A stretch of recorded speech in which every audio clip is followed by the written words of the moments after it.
다 같이 하나님의 말씀 보겠습니다. 하나님의 말씀은 창세기 46장 1절에서 7절에 있는 말씀인데요. 구약 성경 74페이지입니다. Genesis chapter 46 is verse 1 to 7. Genesis chapter 46 1 to 7입니다. 자, 우리 한 절씩 교독하고요. 마지막 7절은 합독하도록 하겠습니다. 제가 먼저 봉독하겠습니다. 이스라엘이 모든 소유를 이끌고 떠나 브엘세바에 이르러 그의 아버지 이삭의 하나님께 희생 제사를 드리니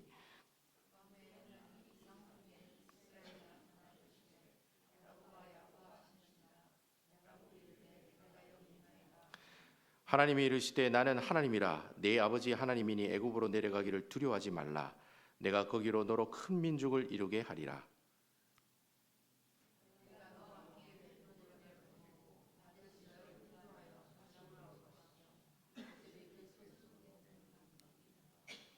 야곱이 브엘세바에서 떠날 새 이스라엘의 아들들이 바로가 그를 태우고 보낸 수레에 자기들의 아버지 야곱과 자기들의 처자를 태우고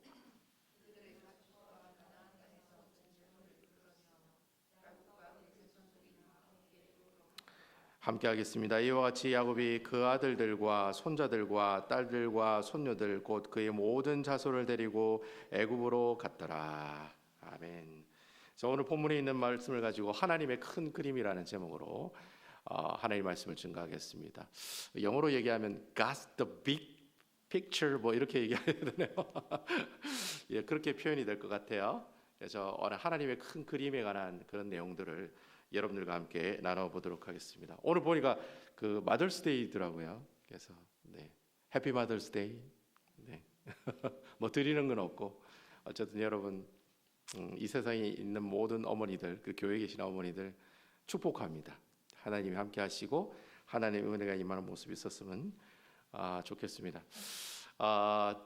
저는 그 마더스데이를 별로 그렇게 좋아하진 않아요.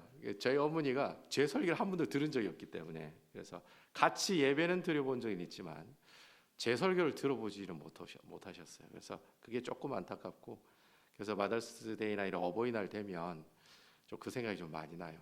내 설교 한번 듣지, 오셔서 한번 듣지 못하시고 돌아가셔서 좀 그러네요. 오늘 그 손주들하고 또 가족들하고 같이 오셨는데 옆에 같이 예배 드리는 것 자체가 복인 줄로 믿으시기 바랍니다. 내 옆에 신랑이 있고 내 옆에 남편이 있는 거 복입니다.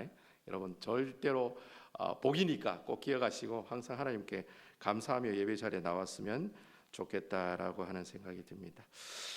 지난주에 제가 창세기 45장의 말씀을 살펴봤습니다. 20년 만에 요셉의 형들이 이제 애굽의 총리가 된 이 요셉을 만나는 그런 감격스러운 장면들이 있었죠. 이러한 놀라운 소식들을 이제 야곱의 형제들이 이제 요셉의 형들이 그 소식을 들고 이제 가나안 땅에 오게 됩니다. 그래서 아버지에게 그 이야기를 얘기하게 되죠. 그러니까 이 이야기를 들은 이 아버지 야곱이 뭐라고 얘기하느냐면 45장 28절 지난주 45장 제일 마지막 절에 보면 그 소식을 듣고 야곱이 고백하는 내용이 나옵니다. 제가 한번 읽어드릴게요. 이스라엘이 이르되 여기 이스라엘은 야곱을 얘기합니다. 이스라엘이 이르되 조카도다 내 아들 요셉이 지금까지 살아있으니 내가 죽기 전에 가서 그를 보리라 하니라. 이 말은 내가 지금 바로 달려가서 누구를 보겠다는 겁니까? 아들인 요셉을 보겠다라고 하는 그런 이야기가 나오고 있습니다. 그리고 오늘 우리가 읽은 창세기 46장 1절 오늘 본문의 1절에 있는 말씀을 보시면 바로 야곱이 그런 마음을 가지고 바로 어떻게 해요? 자신이 실천에 옮기는 그 야곱의 특징이죠. 마음을 먹으면 바로 실행에 옮기는 그런 모습들을 우리에게 볼 수가 있는 겁니다. 그래서 46장 1절에 있는 말씀 우리 다 같이 한번 읽어보도록 할까요? 읽어보겠습니다. 시작.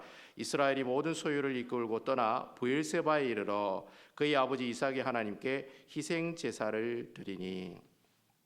우리가 지금까지 야곱이라고 하는 인물을 쭉 살펴왔지만 야곱이 어떤 사람입니까, 여러분? 일단 야곱은 자기가 해야 되겠다는 필이 딱 오면 무조건 그 일을 하는 사람이 바로 야곱이라는 사람이었어요. 그래서 야곱이 내가 이걸 해야 되겠다라는 딱 생각이 들면 먼저 계획을 세워요. 누구에게 안 물어보고 하나님에게 안 물어보고 일단 하나님께는 물어보지도 않고 자기 계획과 자기가 세운 그런 여러 가지 어떤 스케줄을 가지고 자기 식대로 자기 방법대로 법대로 식대로 자기 방법대로 자기 식대로 어떻게 해요? 그 일들을 그대로 실천에 옮기는 스타일, 바로 그런 스타일이 바로 야곱의 스타일입니다. 그래서 여러분 이러한 모습들을 우리가 성경을 통해서 종종 볼 수가 있었어요. 가령 예를 들어서 야곱이 형의 장자권 에서의 그 장자권과 축복권을 훔치잖아요. 훔치자마자 어디로 튑니까? 바로 라반의 삼촌의 집으로 고민하지 않고 바로 도망을 가게 됩니다. 왜냐하면 자기가 좀 있으면 죽을 수도 있으니까. 그러니까 자기가 도망가야 되겠다 딱 생각하니까 바로 그냥 도망을 가는 거예요. 물론 이제 어머니의 도움이 있었지만 어쨌든 그렇게 도망을 가고 다시 라반의 삼촌 집에서 가나안 땅으로 돌아올 때는 어떻게 해요? 내가 이제 가야 되겠다라고 생각하니까 아주 치밀한 계획을 세워서 나중에 어떻게 해요? 야반 도주하잖아요. 그 라반의 삼촌한테 얘기도 안 하고 그냥 말도 없이 그냥 가족들을 다 이끌고 가나안 땅으로 도망가는 그런 모습을 볼 수가 있었고요. 그리고 뭐 지난주 말씀이었습니다만 가나안 땅에 기근이 오니까 바로 야곱이 얘기하잖아요. 아들들에게 야 니네들 가서 좀 양식 좀 얻어오라고 그렇게 막 재촉하는 모습들을 우리가 볼 수 있었고, 또 오늘 본문에 보면 요셉이 살아있다고 하니까 그 소식 듣자마자 어떻게 해요? 자신의 모든 소유를 들고, 오늘 성경에 보면 그래, 자신의 모든 소유를 이끌고 어떻게 해요? 바로 애굽으로 달려가는 모습을 오늘 본문의 말씀을 통해서 우리가 보고 있다라고 하는 겁니다. 지금 야곱의 나이가 몇 살이냐면 130살이에요. 130살. 이 적은 나이가 아니거든요. 애굽에서 한 17년을 더 살아요. 그래서 야곱은 147세에 죽음을 맞이하는데, 130이라는 나이가 그렇게 적은 나이가 아니거든요. 굉장히 많은 나이를 가지고 있는 어르신인데도 불구하고 이 야곱이 지금 어떻게 해요? 자신이 하고자 하는 일들에 대해서는 일사천리로 그 일들을 처리해 나가는, 이걸 두고 우리가 뭐라고 그랬습니까? 야곱의 야곱스러움이다, 그렇게 이야기했잖아요. 야곱이 야곱이다라는 거예요. 야곱이 가지고 있는 그 스타일이고 야곱이 가지고 있는 성격이라는 거예요. 그러한 모습들을, 이러한 모습들을 통해서 여전히 야곱은 사람이 안 변해, 변하지 않아. 사람은 안 변한, 거의 변하지가 않아요. 변하는 사람도 있지만, 성경에도 보면 하나님 은혜로 갑자기 변하는 사람도 있지만, 우리가 성경을 보면 거의 대부분의 성경 인물은 사람이 잘 변해요, 안 변해요? 잘 안 변해요. 가지고 있는 기질을 그대로 다 가지고 있다라고 하는 겁니다. 아무튼 야곱이 불같이 애굽으로 향하는 그런 가운데 이 야곱이 브엘세바라는 곳에 도착을 하게 되었다라는 겁니다. 잠시 그곳에서 발걸음을 멈추더라라는 겁니다. 제가 여러분들 준비한 지도가 있는데, 여러분 지도를 보시면 저게 이제 가운데 큰 지도에 보면 저쪽에 이제 브엘세바라고 이제 여러분 딱 보이시죠? 지금 야곱이 어디에 살고 있냐면 헤브론이라는 곳에 살고 있었어요. 헤브론이 저 북쪽에 있죠. 그래서 여러분 그 헤브론이라는 곳은 높은 지대, 산동네에 있는 동네예요. 근데 그곳에서 브엘세바를 가려면 쭉 이렇게 내려가야 돼요. 남서쪽으로 한 40km 정도 쭉 걸어서 내려가야지만이 만나는 곳이 바로 브엘세바다라는 곳입니다. 그래서 이 브엘세바는 가나안 땅의 끝자락에 있는 마을이라고 보시면 돼요. 그래서 여러분 우리 노스캐롤라이나의 이 샬롯이 사우스캐롤라이나하고 딱 어때요? 딱 접경지대 샬롯이 있죠. 마찬가지예요. 이 브엘세바도 가나안 땅이랑 애굽 땅에 들어가는 그 중간쯤에 어떻게 해요? 이 경계선에 되는 그곳에 이 브엘세바라고 하는 마을이 있었다라고 하는 거죠. 여러분 지도 보니까 브엘세바가 있는 지역은 노란색이에요, 녹색이에요, 그린 컬러예요, 옐로우예요. 옐로우 컬러잖아요. 옐로우 컬러라는 말이 무슨 말이에요? 주위에 풀이 하나도 없는 광야에 그 브엘세바라는 동네가 있다라고 하는 것이죠. 그래서 아무것도 없는, 나무도 없고 아무것도 없는 그 광야에 우물이 하나 있는데, 그 우물이 있는 곳이 바로 브엘세바라고 하는 동네였다라고 하는 겁니다. 그래서 옛날부터 이 브엘세바는 애굽에 있는 사람들이 저쪽 가나안 땅에 들어가려면 어떻게 해야 돼요? 꼭 브엘세바를 지나가야 돼요. 그것을 지나서 물을 얻어야지만이 이 북쪽에 있는 가나안 땅을 갈 수가 있었고, 또 반대로 가나안에 살고 있는 사람들이 애굽으로 가려면 꼭 브엘세바를 들려서 여러 가지 충전할 거 충전하고 물도 준비를 해서 그래야지만이 그 사막을 통해서 애굽으로 들어갈 수가 있었다라고 하는 겁니다. 그래서 이 브엘세바라는 동네는 옛날부터 지리적으로나 군사적으로나 상업적으로나 무역 여러 가지 방면을 봤을 때 굉장히 중요한 역할을 하는 도시였다라고 하는 겁니다. 여러분 이 이스라엘에 이제 브엘세바라는 땅이 있는데, 지금 그 이스라엘의 네 번째로 큰 도시가 이 브엘세바예요. 이제 그만큼 지금 사람이 많이 살고 있는 그런 도시가 되고 있다라고 하는 것이죠. 옆에 사진들 보니까 지금의 브엘세바는 큰 도시로 되어 있지만 옆에 여러분 사진을 보시면 뭐 동글동글하게 이렇게 유적 같은 그런 모습들 보이시죠? 이 브엘세바 옛날 브엘세바 유적지를 가보면 저렇게 동그란 모양으로 되어 있습니다. 동그란 모양으로 되어 있다는 말이 무슨 말입니까? 주위에 이제 성벽을 많이 쌓았다는 거죠. 그만큼 많은 사람들이 이 브엘세바를 어떻게 해요? 차지하려고 노력했다는 그런 흔적들을 우리가 볼 수가 있다는 거예요. 그만큼 중요한 동네가 바로 이 브엘세바라고 하는 그런 도시였다라고 하는 겁니다. 근데 여러분, 이 브엘세바라는 곳은 창세기에 나오는 아브라함과 이삭과 야곱이라는 인물의 그 신앙적인 관점으로 볼 때도 굉장히 중요한 장소로 소개가 되고 있어요. 그래서 아브라함 하면 브엘세바, 이삭 하면 브엘세바, 야곱 하면 브엘세바를 떠오를 정도로 성경에는 이 브엘세바를 많이 이야기하고 언급하고 있다라고 하는 거예요. 그래서 창세기 21장이랑 26장에 보시면 이 아브라함과 이삭이 이 브엘세바를 누구를 만납니까? 바로 하나님을 만나요.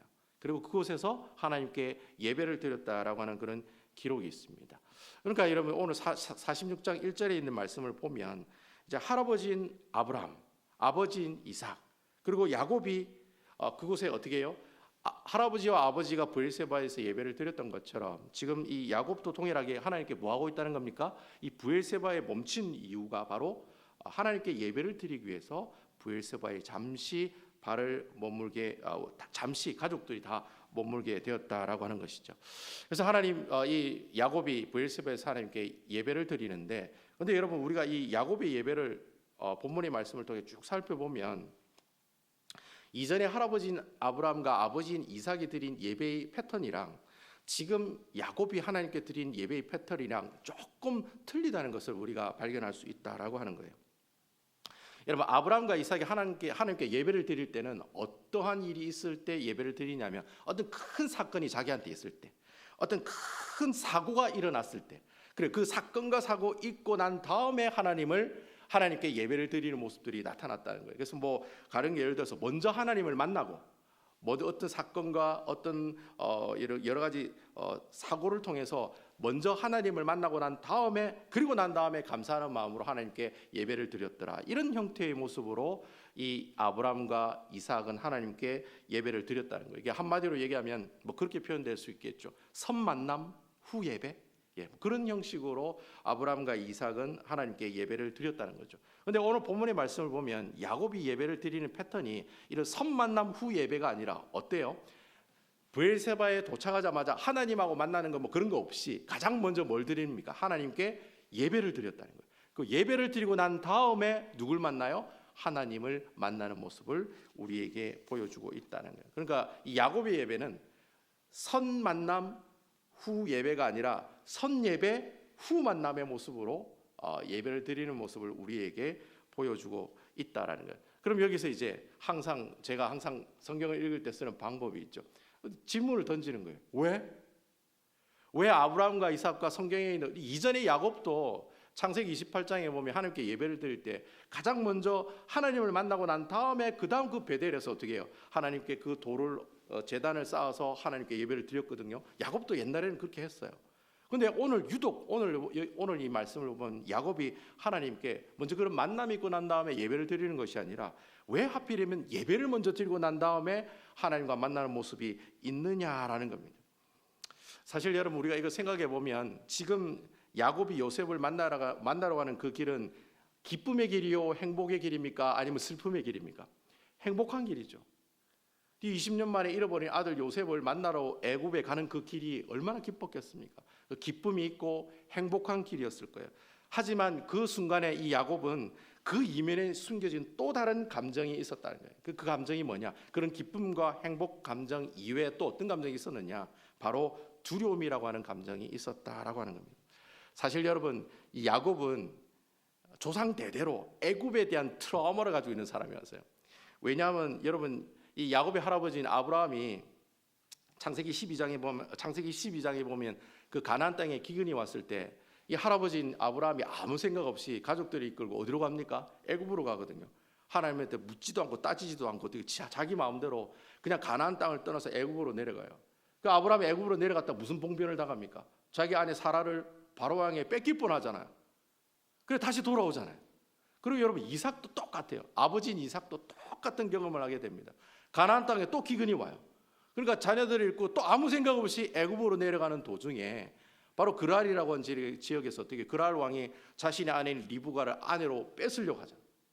그런 봉변을 또 당하게 되었다라는 거예요. 그러니까 여러분 옛날에 할아버지랑 아버지랑 애굽으로 가기만 하면 좋은 일이 있었던 거예요, 나쁜 일이 있었던 거예요? 다 나쁜 일만 있었던 거예요. 그러니까 야곱이 이걸 알고 있을까요, 모르고 있을까요? 알고 있죠. 아버지한테 들었든지 할아버지한테 들었든지 다 들었을 거예요. 야, 절대로 야곱 내려가지 마라. 야곱 내려가면 큰일 난다. 우리 집안은 대대로 가나안 땅에만 있어야 된다.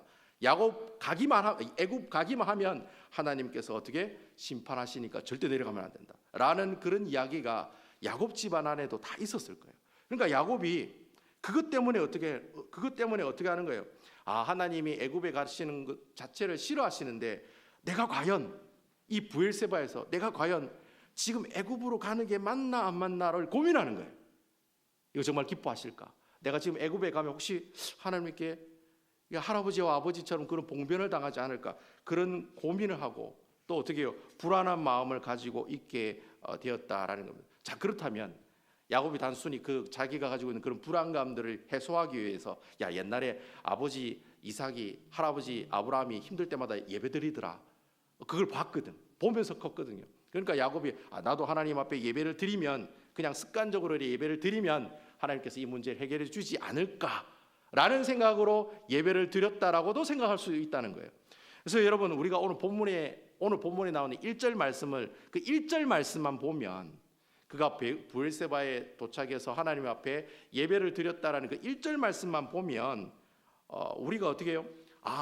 그 야곱이 드리는 지금 그 예배는 아주 자신이 가지고 있는 그 야곱스러움이 바탕이 된 습관적으로 드리는 하나님께서 아무 의미가 없는 그런 예배라고 얘기할 수는 있어요. 1절만 보면. 그런데 여러분 오늘 2절과 3절과 4절 말씀을 보면 야곱의 예배가 그런 예배가 아니다라는 것을 알 수 있다는 거예요. 자, 우리가 2절에서 4절에 있는 말씀을 제가 한번 읽어보도록 하겠습니다. 그 밤에 하나님이 이상 중에 이스라엘에게 나타나 이르되 야곱아 야곱아 하는지라. 야곱이 이르되 내가 여기 있나이다 하매 하나님이 이르시되 나는 하나님이라. 내 하나님의 하나님이니 애굽으로 내려가기를 두려워하지 말라. 내가 거기로 너로 큰 민족을 이루게 하리라. 4절 내가 너와 함께 애굽으로 내려가겠고 반드시 너를 인도하여 다시 올라올 것이며 요셉이 그의 손으로 내 눈을 감기리라 하셨더라. 여러분 만약에 야곱이 너무 불안해서 브엘세바에 들려서 옛날에 우리 아버지가 예배했던 것처럼 나도 예배해야지 라고 예배를 드렸으면 하나님께서 이런 반응을 보여주셨을까요? 안 보여주셨을까요? 당연히 안 보여주죠. 아예 침묵하셨을 거예요. 그래, 아이고, 니 살라고 또 그래 그때 예배 드리지. 나는 니 예배 안 받으란다. 아마 분명히 그렇게 하셨을 거예요. 근데 하나님께서 어떻게 해요? 아주 긴 내용으로 어떻게 해요? 하나님께서 그 예배에 대한 반응의 모습들을 우리에게 보여주고 있다는 거예요. 결국 여러분 야곱이 지금 이전과 다른 그런 선예배 후 만남의 형식으로 예배를 드리고는 있지만 분명한 사실은 하나님께서 이 야곱의 예배를 받으셨다 안 받으셨다? 받으셨다는 거예요. 그게 중요하다. 뭔가 급해서 드린 예배인 것 같으나 하나님께서는 그 야곱의 예배를 기뻐하시고 받으셨다는 거예요. 그런데 여러분 더욱 흥미로운 사실은 지금 2절에서 4절에서 이야기하고 있는 이 이야기의 패턴들이 언제 나왔던 패턴들이냐면 옛날에 야곱이 형 때문에 막 그 라반의 삼촌 집으로 도망갈 때 베델에서 노숙을 하고 있었잖아요. 그때 누구를 만납니까? 하나님을 만나죠. 그때 하나님을 만났을 때 야곱에게 이야기하셨던 4가지의 패턴들이 있습니다. 그 패턴 그대로 하나님께서 오늘 본문에 있는 말씀을 통해서 어떻게 해요? 야곱에게 이야기하고 계신다는 그 첫 번째가 어떤 약속이었습니까? 나는 내 하나님이다. 내가 네 조상의 하나님이다. 그러니까 하나님이 누구이신지를 밝혀요. 오늘 말씀에도 그런 내용이 나옵니다. 두 번째는 내가 어디로 가든지 두려워하지 말아라. 세 번째는 내가 큰 민족을 이루게 해주겠다. 오늘 말씀에도 그 내용이 나오죠. 그리고 네 번째로 내가 반드시 너를 다시 이 땅에 돌아오게 해주겠다. 여러분 야곱이 베델에서 하나님 만났을 때 분명히 내가 다시 베델 땅으로 돌아오게 해주겠다라고 약속하셨어요. 하나님 그 약속 지켰습니까? 안 지켰습니까? 지켰잖아요. 그래서 베델에 와서 하나님께 예배를 드리잖아요. 그 이야기를 오늘 본문의 말씀을 통해서도 똑같이 하는 거예요. 야, 네 애굽에 가더라도 다시 애굽에서 가나안 땅으로 어떻게 해주겠다? 돌아오게 해주겠다는 거예요. 그리고 여러분 그러한 약속 가운데 한 가지 더 추가로 이야기하는 거예요. 네가 죽을 때쯤 되면 요셉이 네 임종을 지켜볼 것이다. 걱정하지 말라는 거예요. 요셉이 네 옆에 있을 때 네가 죽을 테니까 그냥 아무 염려하지 말고 어떻게 해라? 애굽으로 내려가라. 그렇게 이야기하고 있다는 거예요. 그러니까 하나님께서 야곱이 이 예배를 통해서 무엇을 보여주고 싶었냐 하면은 이 예배를 통해서 이스라엘 백성들을 향한 하나님의 큰 그림, 그 빅픽처를 보여주기를 원하셨다는 거예요. 여러분, 하나님의 큰 그림이 뭡니까? 이스라엘 백성들이 일단 애굽으로 가는 거예요. 그리고 그 애굽에 있다가 어떻게 해요? 다시 출애굽에서 가나안 땅에 돌아오게 하는 것이 하나님이 가지고 계시는 큰 그림이라는 거예요. 바로 그 큰 그림을 무엇을 통해 보여주시느냐? 이 야곱이 예배 드리고 난 다음 이후에 하나님께서 보여주고 계신다라는 거예요. 제가 이 말씀을 보면서 그런 생각이 했어요. 우리 하나님은 이스라엘 백성들 너무 사랑하시는 것 같아요. 막 질투가 생기더라고요. 너무 사랑해도 이만저만 사랑하는 게 아니에요. 좀 구체적으로 표현하면 이스라엘 백성들을 사랑한다는 말을 좀 우리가 구체적으로 얘기하면 야곱의 가족들을 너무 사랑하신다는 거예요. 사실 여러분, 야곱이 애굽으로 이주하기 전에 가나안 땅에 어떻게 살았습니까?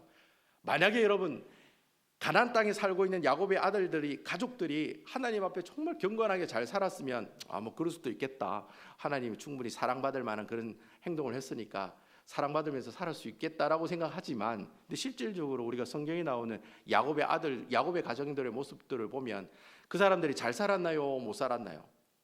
완전 엉망으로 살았거든요. 여러분, 장자의 루벤은 어떤 삶을 살았나요? 야곱의 첩인 비라와, 그 비라가 그 어머니잖아요. 첩이긴 하지만 그 비라와 동침하는 근친상간하는 그런 죄를 범하게 됐다는 거예요. 그리고 레위와 시몬은, 둘째와 셋째는 여러분 잘 아다시피 세겜에서 디나가 세겜 사람들에게 몹쓸짓을 당했다고 그 복수한다고 칼 들고 세겜 사람들 남자들 다 죽이는 그런 살인을 범하는 그런 죄를 범했죠. 그래도 여러분, 유다는 넷째 아들 유다는 잘났습니까? 유다는 아버지하고 같이 살지도 않고 가나안 여자랑 결혼하고 아들 둘은 그냥 죽고 죄짓다가 죽고 결국에는 그 며느리인 다말과 함께 동침함으로 자신의 그 계보를 이어나가는 그런 수치스러운 가정의 일면을 보여준 사람이 바로 유다였잖아요. 근데 여러분, 그리고 야곱의 형제들은 또 어땠습니까? 요셉을 인신매매로 팔아버렸잖아요. 그러니까 여러분, 성경에는 이 대표적인 아들의 그 죄악의 모습들은 우리에게 보여주고 있지만 실제적으로 따지고 보면 다른 자녀들의 죄악까지 다 살펴보면 야곱의 아들들의 제목의 리스트를 쫙 짜면은 아마 A4지 10장 이상은 나올 거예요. 레러지 10장 이상은 나올 거라고. 충분히 나올 거라는 거예요.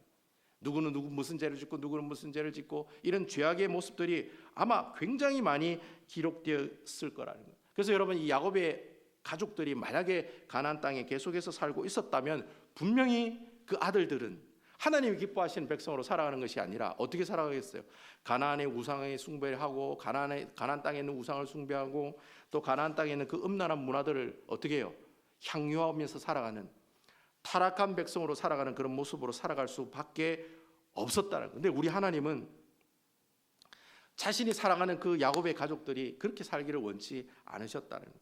그래서 어떻게 해요? 하나님께서 요셉을 미리 애굽으로 보내시고 좀 이래 인신매매라는 좀 아주 좋지 못한 방법으로 보내셨지만, 그렇지만 하나님께서 요셉을 미리 보내시고 요셉의 그곳의 총리가 되게 하시고 또 이렇게 이스라엘 백성들이 이 애굽 땅에 이렇게 이주를 해서 그 애굽에서 큰 민족을 이루고 나중에는 어떻게 해요? 출애굽해서 가나안 땅에 들어가는 그 모습을 하나님께서 보여주기 위해서 바로 이 살아가는 이 야곱의 가족들을 주님께서 선택하시고 이러한 일들을 우리에게 보여주고 있다라는 거예요. 결국 결론은 그거예요. 이 야곱이 하나님께 예배를 드리지만 이 예배를 통해서 하나님께서는 야곱에게 무엇을 보여주셨습니까?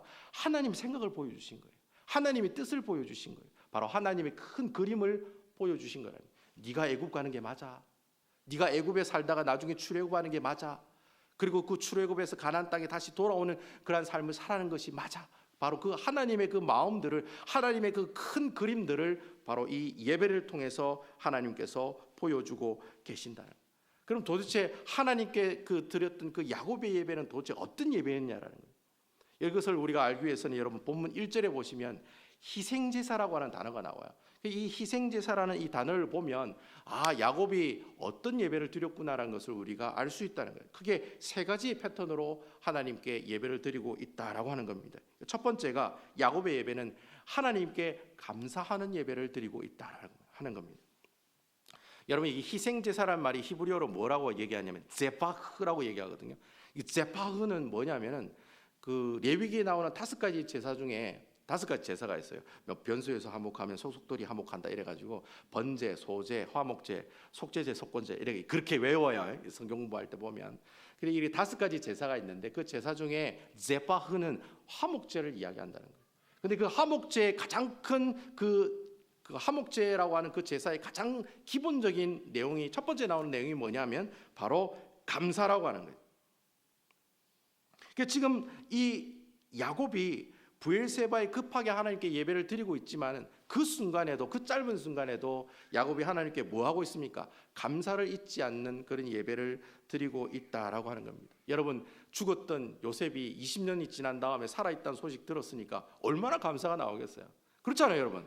죽었다 살아난 아들 만날 걸 기대하고 만난다는 소식을 들었을 때 하나님께 얼마나 감사했겠습니까? 그런 감사의 모습들을 가지고 지금 하나님께 예배를 드리고 있다는 거예요. 근데 여러분, 이 야곱의 이 하나님께 감사드리는 모습들을 쭉 잘 살펴보시면 야곱이 하나님께 감사하긴 하지만 그 감사의 내용들이 단지 자기가 지금 현재 하나님께서 주시는 그 일들에 대한 감사만 표현하고 있느냐? 그렇지 않다는 거예요.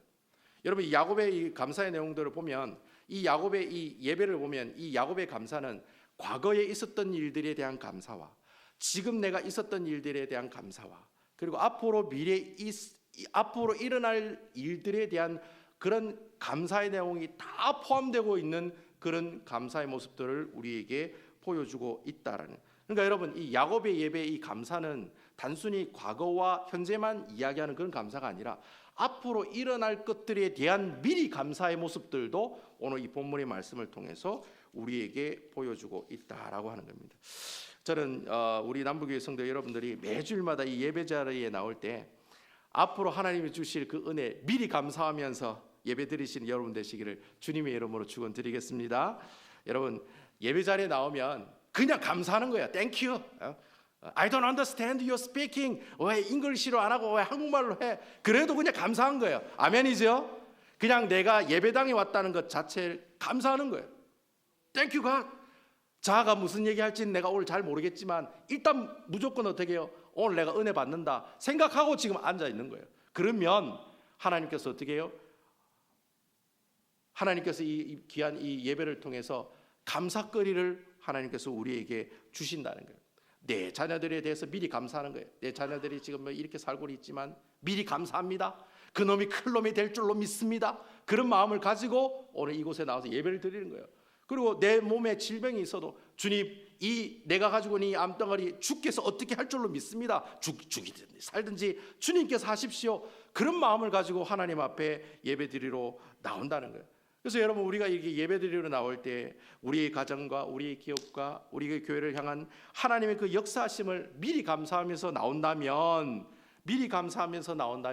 하나님께서 나중에 그 미리 감사했던 내용을 하나하나 이루어 나가실 때 그것들이 다 여러분들의 뭐가 됩니까? 간증이 되는 거예요.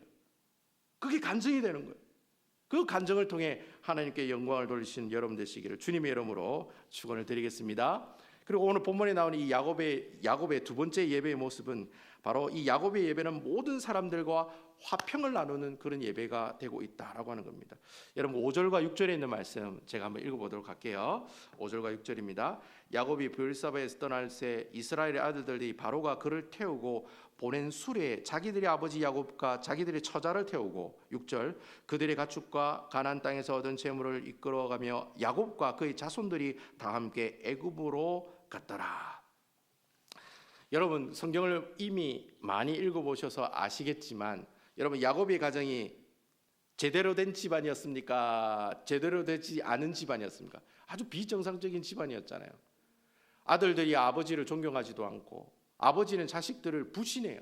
믿지를 않아요. 그러니까 여러분, 아들들도 아버지를 존경하는 모습들이 없는, 뭐 지금으로 말하면 어떤 집안입니까? 뭐 콩가루 같은 그런 집안이었다는 거죠. 늘 분위기가 좋지 않는, 아버지는 아버지대로 기분 나쁘고 아들들도 아들대로 기분 나쁘고 그런 가정이 야곱의 가정이었다라고 하는 겁니다. 근데 여러분, 오늘 본문의 말씀을 보면 이상한 내용이 나와요. 야곱이 애굽에 이제 요셉이 수레를 보내줘서 그 수레를 타고 가는데 옛날 같으면 야곱이 어떻게 갔겠습니까? 예? 어떻게 갔겠습니까? 자기가 사랑하는 베냐민만 자기 수레에 태우고 나머지 아들 딸들은 나머지 뭐 아내와 처자들은 다 어떻게 해요? 너희들은 다 걸어서 와. 예? 에이 꼴보기 싫어. 너희들은 수레 타지도 말고 그냥 다 걸어서 와. 여러분 그렇게 했을까요? 안 했을까요? 충분히 그렇게 하고도 남을 사람이 바로 야곱이라는 사람이에요. 근데 여러분 오늘 말씀을 보니까 뭐라고 얘기해요? 그 수레에 누구를 다 태워요? 처자들을 다 태웠다고 얘기하고 있다는 거예요. 여러분 수레가 크면 얼마나 컸겠어요. 근데 거기에 보낸 수레에 가족들을 다 태웠다는 거예요. 그 옹기종기 그 좁은 공간에 어떻게 해요? 그 가족들과 함께 수레를 타고 애굽으로 내려갔다는 거예요. 그 야곱이 좀 변했습니까? 안 변했습니까? 좀 체인지 됐다는 거예요. 야곱이 뭔가 바뀌었다는 거예요. 그리고 분위기도 좋아졌다는 거예요. 여러분 계속해서 우리 오늘 본문 28절에 있는 말씀 우리 다 같이 한번 읽어볼게요. 28절에 있는 말씀 제가 한번 읽어보겠습니다. 야곱이 유다를 요셉에게 미리 보내어 자기를 고센으로 인도하게 하고 다 고센 땅에 이르니. 여러분 여기 뭐 유다라고 하는 인물이 나오죠. 여러분 유다라고 하는 사람은 요셉을 팔 때 제일 선봉장에 선 사람은 누굽니까? 유다 이 사람이에요. 야 때문에 애굽으로 종으로 팔려간 거예요. 야가 그냥 입 다물고 가만히 있었으면 요셉은 구덩이에 그냥 그대로 있었지도 몰라요. 근데 애굽으로 팔리게 된 결정적인 이유가 유다가 한마디 던진 거예요. 야, 이 구덩이에 놔두고 죽이지 말고 그냥 팔자. 돈이라도 좀 받게. 그래가지고 어떻게 해요? 요셉이 애굽으로 종으로 팔려가게 됐다는 거예요. 그러니까 여러분 이 야곱이 유다를 솔직히 좋아했겠어요? 안 좋아했을까요? 당연히 싫어하죠. 아마 유다를 제일 싫어했을 수도 있어요. 아마 이 사실들을 알았다면. 그런데 여러분 오늘 본문의 말씀을 보면 지금 고센 땅에 요셉을 마중 나가라고 누구에게 얘기하냐면 장자인 르우벤에게 얘기하는 것이 아니라 넷째 아들인 유다에게 이야기하고 있다는 거예요. 제가 지난주에 2주 전에 유다가 왜 거기서 나와 그런 제목으로 설교했죠. 그러니까 하나님께서 넷째 아들인 유다를 점점 하나님의 그 구속사 가운데 수면 위로 올라오게 만들고 있다는 거예요. 그러면서 이 야곱의 첫째 아들인 르우벤보다도 장자 역할을 감당하게 된 사람이 바로 이 유다였다는 거예요. 그래서 이 유다를 부르는 거예요. 야곱이. 그래가지고 유다에게 야 네가 먼저 고센 땅에 가서 요셉을 좀 만나봐라. 그리고 우리를 좀 마중했으면 좋겠다라고 아주 유다를 신뢰하는 마음을 가지고 지금 유다를 고센 땅으로 먼저 보내고 있다라고 하는 거예요. 그러니까 야곱이 브엘세바를 예배를 드릴 때는 이미 예배를 드리고 난 이후에는 이 야곱이 이전의 모습과 지금의 모습이 완전히 다른 모습으로 변화되어 있었다라고 하는 거예요. 지금까지는 갈등을 유발하는 중심에 누가 있어요? 야곱이 있어요. 야곱 때문에 집안이 다 그래 된 거예요. 야곱 때문에. 야곱이 처음부터 요셉을 편애하지 않았으면 야곱의 아들들이 아버지를 미워하는 이런 일도 없었고 요셉을 이렇게 인신매매로 파는 일도 없었을 거예요. 근데 야곱이 그런 모든 갈등의 중심에 있었는데 지금은 어떻게 해요? 가정의 화평의 중심에 그 가정의 화평을 유지하는 중심에 누가 있는 겁니까? 바로 야곱이 있다는 거예요. 이전에는 갈등의 중심에 있다가 지금은 화평을 유지하는 그 중심에 누가 있는 거예요? 야곱이 있다라고 하는 겁니다. 그러니까 여러분 우리가 하나님 앞에 기뻐하시는 예배로 주님 앞에 나아가기 위해서는 늘 하나님과의 관계도 중요하지만 우리 주위에 있는 누구와의 관계도 중요합니까? 바로 옆에 있는 이웃들과의 관계도 유지하는 것이 화평을 유지하는 것이 굉장히 중요하다라고 하는 겁니다. 신약 성경에 보면 사도 바울 선생이 그런 고백을 해요. 자신은 항상 빚진 자라고 고백을 하거든요. 왜 그렇게 얘기하냐면 주위 사람들과 화평하기 위해서 항상 자기를 낮추는 거예요. 자기는 빚진 자고 못난 자고 만삭되지 못한 만삭이 되가 태어나지 못한 칠삭동이고 팔삭동이고 그런 이야기를 하는 이유가 사람들과 화평을 유지하기 위해서 자신을 낮추는 모습들을 우리에게 계속해서 보여주고 있다라고 하는 겁니다. 여러분들도 마찬가지예요. 하나님 앞에 예배드리러 오는 예배드리러 오는 사람들이라면 그리고 하나님께 예배드리고 다시 돌아가는 그런 모습들이 있는 사람들이라면 여러분 주위에 있는 사람들하고 화평하게 지내기를 어떻게 하는 사람? 애쓰는 사람들이 다 되어야 된다는 거예요. 미리 감사함으로 예배도 드리고 또 어떻게 해요? 주변에 있는 사람들과 미리 화평한 관계를 만들어가는 그런 예배를 드리시는 우리 아름다운 남부교회 성도 여러분 되시기를 주님의 이름으로 축원드리겠습니다. 마지막으로 야곱이 어떤 예배를 드리느냐, 하나님의 언약을 확신하는 예배를 드리고 있다라고 하는 겁니다. 여러분, 아까 제가 말씀드렸습니다만 오늘 본문이 나오는 2절과 3절에 있는 말씀의 내용이랑, 그리고 야곱이 베델에서, 창세기 28장에 베델에서 처음 하나님께 만났을 때 그 장면을 비교해 보면 너무나도 그 장면이 비슷하다는 거예요. 성경에는 그런 내용이 없습니다만 여러분, 만약에 야곱이 브엘세바에서 하나님을 만나는 순간 아마 그런 생각을 했을 거예요. 그때 그분? 제가 여러분 설교할 때 항상 얘기하잖아요. 또 그분? 항상 설교할 때 그러잖아요. 또 그분? 또 예수님? 그것처럼 아마 브엘세바에서 하나님을 만났을 때 야곱이 아마 그런 생각을 했을 거예요. 그때 그분, 내가 예전에 베델에서 처음 하나님을 만났을 때 그분이라고 분명히 아마 이 야곱이 그런 생각을 했을 거예요. 내가 예전에 베델에서 노숙하고 있을 때, 내가 어찌할 바를 모르고 있을 때 하나님께서 나에게 함께 해주시겠다고 말씀하시고, 또 베델에 분명히 다시 돌아와서 하나님께 예배드리게 해주시겠다라고 약속하셨던 바로 그분이 바로 지금 브엘세바에서 만나는 그 하나님이라는 사실을 아마 이 야곱이 듣고 깨닫고 너무나도 경탄했을 거예요. 너무나도 하나님께 감사했을 거라는 겁니다. 바로 그분이 이 브엘세바에서 이 야곱에게 뭐라고 얘기하느냐면, 애굽으로 가는 일을 두려워하지 말아라. 내가 이전에 했던 그 자손의 축복, 내가 베델에서 했던 그 자손의 축복, 땅의 축복 그대로 유효하다. 내가 그대로 그 약속 이루어질 수 있도록 해주겠다. 다시 네가 베델 땅으로 돌아온 것처럼 네가 지금 애굽에 가지만 다시 가나안 땅으로 들어오게 해주겠다. 거기다가 추가로 앞으로 네가 죽기 전에 옆에 누가 있겠다? 사랑하는 요셉이 너희 임종을 지킬 것이다. 그러니까 여러분, 야곱이 하나님으로부터 브엘세바에서 예배를 드리고 난 다음에 하나님을 만났을 때, 이런 이야기를 들었을 때 여러분, 야곱이 얼마나 하나님께 감사했겠습니까? 그러니까 여러분, 이전에 만났던 그 하나님이 분명히 약속을 지키시는 하나님이셨거든요.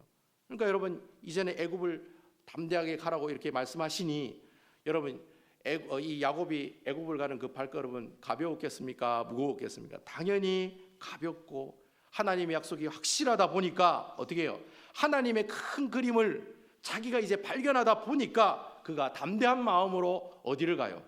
애굽으로 갈 수가 있었다라고 하는 것입니다.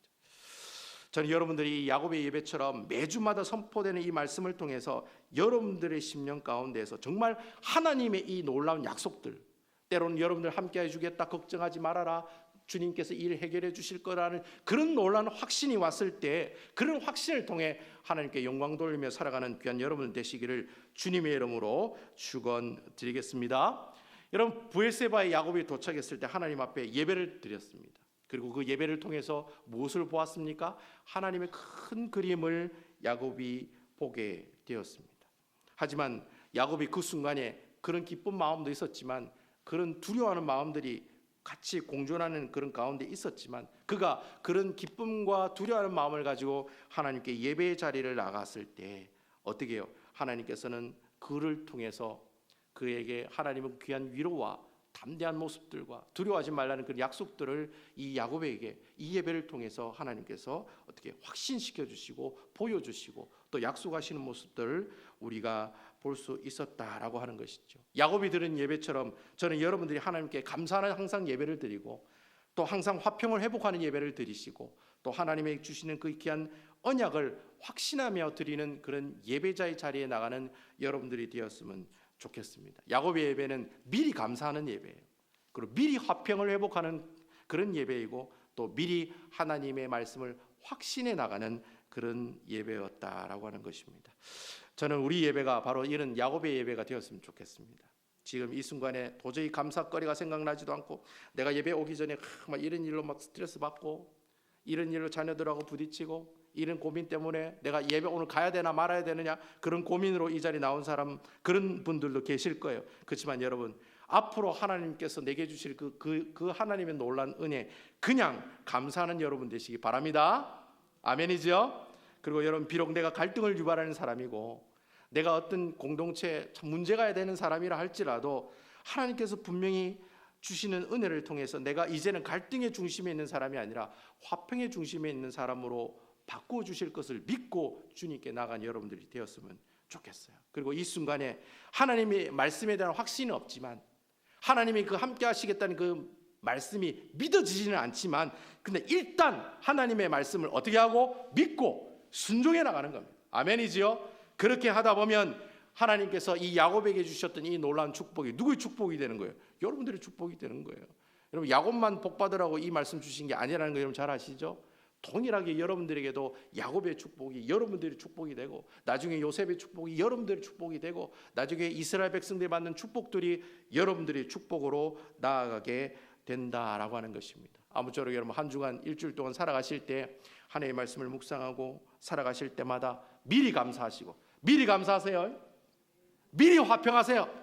아, 내가 저 인간하고 어떻게 살 수 있을까? 그래도 화평하겠습니다. 미리 화평하시고, 아이고 나 하나님 말씀 안 믿어져요. 그래도 미리 그 하나님 말씀을 믿고 나가는 거예요. 그러다 보면 하나님께서 여러분들을 통해 이루어 주시는 놀라운 역사를 경험하는 그런 역사가 여러분들 삶 가운데 분명히 나타날 줄로 믿습니다. 아무쪼록 이러한 놀라운 하나님의 역사를 경험하며 살아가는 이번 한 주간 되시기를 우리 남북교회 성도 여러분들 다 되시기를 주님의 이름으로 축원드립니다. 우리 이 시간에 기도하실 때 그래 기도했으면 좋겠습니다. 하나님 그래요. 미리 감사하게 해주세요. 미리 감사하게 해주세요. 미리 화평의 모습들이 회복될 것을 미리 하나님 앞에 고백하며 나가게 해주세요. 그리고 하나님의 말씀을 미리 확신하며 그 말씀 분명히 이루어질 줄로 믿습니다. 이런 놀라운 확신을 가지고 하나님 앞에 나와 예배드리고 그 예배를 통해 이 야곱의 하나님을 만났던 것처럼 우리 또한 이 예배를 통해 하나님 만나며 하나님께 영광과 감사를 돌리는 사랑하는 주의 귀한 백성들 다 되게 해달라고 우리 다 같이 하나님 앞에 통성으로 기도하며 나가도록 하겠습니다. 기도하시겠습니다. 하나님